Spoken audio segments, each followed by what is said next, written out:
చెప్పడం కాదు, ముందు నువ్వు ఇచ్చిన హామీలను నెరవేర్చమని చెప్పి చంద్రబాబు నాయుడిని హెచ్చరిస్తున్నాం. ఏదైతే మహిళలకు నువ్వు చెప్పావో 50 ఏళ్లకే ఎస్సీ ఎస్టీ మైనార్టీ వాళ్ళకి మీరు పెన్షన్ ఇస్తామన్నారు కదా, అది ముందు ఇవ్వండి. 10 లక్షల వరకు 0 వడ్డీకి రుణాలు ఇస్తామన్నారు కదా, అది ముందు ఇవ్వండి. ఆడబిడ్డ నిధి కింద 18 ఏళ్లు నిండిన ప్రతి ఒక్కరికి డబ్బులు ఇస్తా అన్నారు కదా, అది ముందు ఇవ్వండి.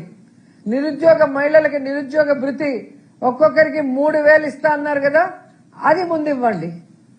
ఆడవాళ్ల మాన ప్రాణాలని కాపాడడం కోసం తీసుకొచ్చిన దిశా చట్టాన్ని రద్దు చేశారు కదా, దాన్ని పునరుద్ధరించండి. అది వదిలేసి మహిళలకు చేయాల్సినవన్నీ కూడా పక్కన పెట్టేసి ఈరోజు 1 సెంటు భూమి ఒక మహిళకి ఇవ్వలేదు. ఇంకా బెల్ట్ షాపులు వీధి వీధిన ఊరూరా పెట్టి ఈరోజు విద్యార్థులు మైనర్ బాలికలు మహిళల మీద రేపులు దాడులు చేసే పరిస్థితిని మీరు క్రియేట్ చేస్తున్నారు సిగ్గు లేకుండా. ప్రభుత్వంలో తక్కువ టైంలో ఎక్కడో ఊరికి దూరంగా ఉన్న షాపుల్ని మళ్లీ ప్రైవేట్ వాళ్ళ పరం చేసి ముబ్బడిగా ఎక్కడ పడితే అక్కడ బెల్ట్ షాపులు పెట్టి ఈరోజు చిన్న 5 ఏళ్ల 6 ఏళ్ల పిల్లల్ని కూడా రేప్ చేసి ముక్కలు చేసేసి పూర్తి చేస్తున్నారు. అంటే దానికి కారణం ఈ మద్యం కాదా?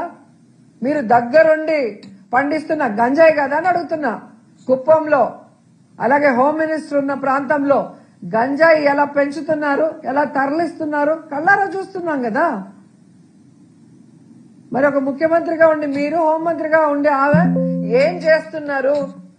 ఎంతసేపు పక్కనోడికి నీతులు చెప్పడం, లేదా జగన్ గారిని గాని వైఎస్ఆర్ కాంగ్రెస్ పార్టీ నాయకుల్ని బూతులు తిట్టడం తప్ప కూటమి ప్రభుత్వానికి వేరొకటి చేతనవునా అని మేము అడుగుతున్నాం.